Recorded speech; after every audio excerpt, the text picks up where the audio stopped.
Uno, dos, tres. Hola, hola, hi. Uno, dos, tres. Hola, hello, hi. Buena gente, ¿qué tal? ¿Todo bien? Espero que todo bien.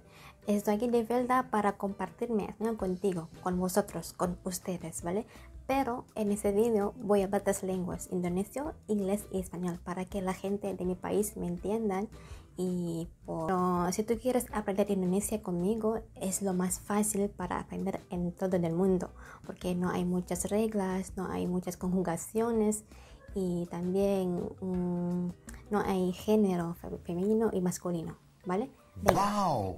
Jadi di sini aku bakal ngomong bahasa Indonesia karena teman-teman ya mau dong pakai bahasa Indonesia aja gitu kan. Akhirnya sekarang aku pakai bahasa Indonesia. Jadi sekarang aku bakal mulai dari awal untuk menjelaskan gimana sih aturan pertama yang menurut saya itu basic banget untuk harus diketahui dalam memulai bahasa Spanyol dari awal. Tapi kalau teman belum ngecek video dari awal, saya sarankan sih buat lihat video yang tentang alfabet, karena di situ basic juga sih, karena harus melafalkan abjad ya dari A sampai Z. Jadi bisa diklik di video di bawah di komentar. Nah, kalau untuk gramarnya itu ada hal yang basic yang menurut saya itu sebagai to be dalam bahasa Inggris, misalnya to be yang ing atau yang lain ya. Dan sekarang itu kita akan mulai belajar mengenai estar dan ser. Jadi itu kata bantu dalam bahasa Spanyol. Tapi ada kondisi yang harus berubah dari pronouns itu, subjeknya akan berganti lagi bentuknya kalau kita menggunakan ser dan estar. Jadi sebelum masuk ke estar atau ser, kita harus tahu dulu berapa banyak sih pronouns atau subjek dalam bahasa Spanyol. Jadi kita mulai dari tabel atau matriks ya, kita bikin di sini 1, 2, 3 ya, ada 9, ada 6 kotak. Di situ ada orang pertama, orang kedua, orang ketiga. Jadi pertama itu yo, saya. Habis itu tu, kamu. Tapi ada accent marknya, ada tilde namanya di situ. Kalau nggak pakai tilde itu nanti lain lagi artinya. Terus bawah lagi orang ketiga itu adalah ada L, pakai tilde juga. L itu dia laki-laki. Terus ada Eya, dia perempuan. Terus Usted. Oh no. Ustad itu orang kamu juga, tapi itu bahasa formal. Kalau misalnya ketemu di mana yang baru pertama ketemu di kantor atau ketemu di manapun pertama kali ya, karena kita belum kenal sama sekali. Terus untuk yang keduanya, untuk yang jamaknya itu ada kami, nosotros. Terus habis itu ada vosotros, jamak untuk kamu banyak. Terus di bawahnya lagi ada ini kata jamak dari sebelahnya ya, jadi L menjadi ellos, mereka banyak laki-laki. Terus yang ella menjadi ellas, mereka banyak perempuan. Dan ustedes menjadi mereka banyak jamak ya, dan nggak ada genrenya. Jadi itu hal basic yang harus kita ketahui dulu sebelum merubah struktur atau grammar konjugasi dalam bahasa Spanyol. Nah, kalau untuk estar dan ser, nah ini akan kita definisikan bersama-sama.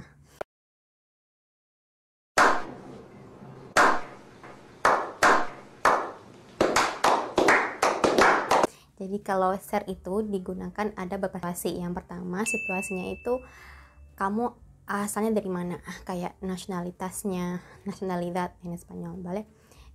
Kayak kamu dari Sumatera, misalnya kamu dari Jawa, Kalimantan, dan sebagainya. Terus yang kedua, ser itu digunakan kalau untuk menunjukkan profesi kamu, kerjanya apa. Oh, saya guru, misalnya saya dokter, saya pilot, saya ibu rumah tangga, misalnya kan ya. Terus yang ketiga itu menunjukkan personality seseorang, kayak misalnya oh dia baik orangnya, dia pintar, tinggi, cantik. Jadi menunjukkan orang yang kita sebut dalam kalimat. Terus yang terakhir itu adjektif, kata sifat dari suatu benda. Hampir sama sih yang tadi ya. Jadi kayak misalnya gedung itu tinggi atau pohon itu pendek, atau rumah itu besar misalnya kan ya. Nah, terus itu hal yang harus diingat untuk menggunakan ser. Sedangkan untuk mengubahnya ini dia. Jadi kalau jadi dari yo, dari setiap subjek itu dari yo menjadi yo estoy. Jadi kayak kalau ada orang yang nanya kayak de donde eres tú? Where you from? Right? And we have to say puedes decir yo soy de Marruecos, por ejemplo, right? For example. Terus kalau misalnya tú menjadi tú eres. De donde eres tú? Hampir sama tadi kayak pertanyaan di awal ya. Jadi eres tú de España, por ejemplo. Terus yang L menjadi S. De donde él es? ¿Sí? De donde ella es? De donde ustedes? Jadi kayak harus gini. Kalau saya saran sih teman-teman sebaiknya menggunakan catatan ya, karena saya itu dari awal memang mencatat dari awal setiap hal yang baru yang saya ketahui pas awal-awal belajar. Terus pindah ke nosotros menjadi somos, right? Kami dari, atau somos altos, kami tinggi. Terus vosotros amables, kamu baik ya, vosotros sois amables, jadi vosotros sois. Terus ellos, ellas, ustedes menjadi son. Ellas son hermosas, mereka cantik. Hermosas, jadi A itu menjadi gendernya menjadi feminim. Kalau ellos son buenos, atau ellos son guapos, mereka cakep gitu kan. Atau ustedes son profesores. Oh, contoh lainnya apa? Arbol. Arbol itu artinya el árbol, artinya pohon. Este árbol es muy alto, ¿sí? And then, jadi kalau misalnya pengen latihan itu bikin tiap-tiap contoh itu dalam setiap pronouns atau subjeknya, jadi right.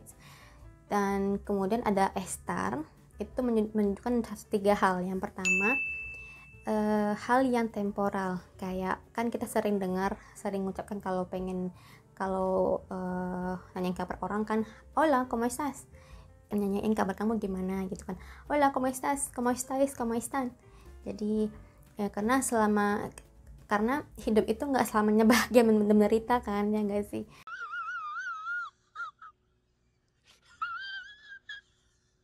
Terus yang kedua, termsnya itu digunakan untuk menunjukkan lokasi, ubicación, la ubicación en español, location.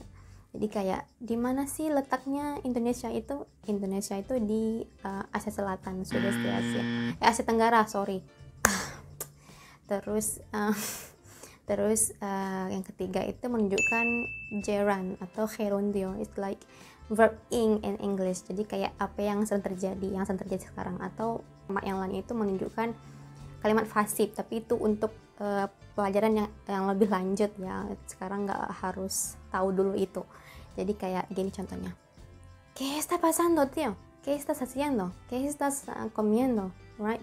So like nanyain kamu lagi apa, kamu makan apa? ¿Qué está pasando, tío? Jadi itu kayak udah biasa sih kalau dengar kayak di movie, di series La Casa de Papel. Jadi untuk konjugasinya itu berubah seperti ini. Yo estoy, tú estás. Jadi ada estasnya itu A-nya pakai tilde, accent mark. Tú estás, él está, ella está. Terus ella está, él está, usted está. Terus nosotros menjadi estamos, vosotros menjadi estáis, ellos, ellas, ustedes menjadi están, right? Jadi ingat masing-masing kalau di sini itu menunjukkan to be-nya harus pakai tilde, kalau enggak berbeda tilde. So contohnya gini, kayak ¿cómo estás? ¿Cómo estáis? ¿Cómo están? Are you good? Are you bad? Sí, estoy bien, estoy mal, por ejemplo. Estoy triste, estoy feliz, estoy maravillosa, fantástico, ¿no? Banyak contohnya gitu ya. Atau contoh lain kayak ya está ocupada. Jadi dia tuh sibuk, karena kan sibuk tuh nggak selalu tiap hari ya, nggak semuanya, nggak selalu sibuk, selalu ada masanya tranquila, kayak relax, nggak ada kerjaan. Jadi kayak ella está ocupada, él está ocupado. Jadi berubah ya antara o sama a. Terus usted sama aja. Terus estamos bien, estamos trabajando. Itu menjadi terms yang kedua ya, kayak gerund, sedang melakukan sesuatu. Terus estáis, ¿cómo estáis? Like how are you gitu. Terus yang ellos, ellas, ustedes, ¿dónde están tus familias? Mis familias están en Estados Unidos, por ejemplo. Jadi itu saja untuk basic kali ini, untuk kita untuk diperhatikan dari awal, karena kalau dari base, kalau saya sih lebih memang suka grammar, harus tahu dulu nih gimana aturannya. Terus nanti bisa dibikin di notebook masing-masing, teman-teman bisa membuat contoh masing-masing. Kalau nggak tahu artinya, kalau nggak tahu contoh mau bikin kalimat tapi nggak tahu mau apa bahasa Spanyolnya satu kata, bisa cari di internet atau di Google gitu kan. Jadi kalau memang itu kayak latihan dari awal sih. Terus so that's it that I can tell you about Spanish, the grammar, the auxiliary verb in Spanish, ser, estar. I hope that you can understand what I'm saying before. So in English, like we have to say in such situation that we can define whether we can use estar or ser. So if we are going to say estar, it's like the temporal conditions, the places, and then the gerund in Spanish, and then the ser, we can use it for referring the nationality, and then the second one is your profession, your work, and then the third one is your personality, and then the last one is adjective of an object. So you can see in the matrix that I already explained that in Indonesian. So you have to change it every kind of situation, and be cautious about that, and write it down in your notebooks to make you remember, and you're gonna say that when you are speaking in Spanish with native speaker. And that's it. I wanna say that terima kasih banyak, muchísimas gracias para escuchar y para ver mi video. Entonces, si te gusta, por favor suscríbete. Y jadi kalau kamu suka, terima kasih banyak udah nonton. Terima kasih. Boleh di-share ke teman yang lain yang mau belajar bahasa Spanyol dari awal. Dan vale, en esta sección yo tengo una pregunta para los hispanohablantes. ¿Por qué la palabra el corazón que tiene el género masculino? ¿Por qué no es la palabra femenino, como el corazón, como la razón, la canción, institución, ¿no? La investigación, la conversación? ¿Por qué el razón que tiene el género masculino? ¿Vale? No sé. Entonces dime la respuesta en la caja de comentarios. Entonces muchísimas gracias para verme, y si te gusta este canal, por favor suscríbete, y hasta pronto. Adiós, chao.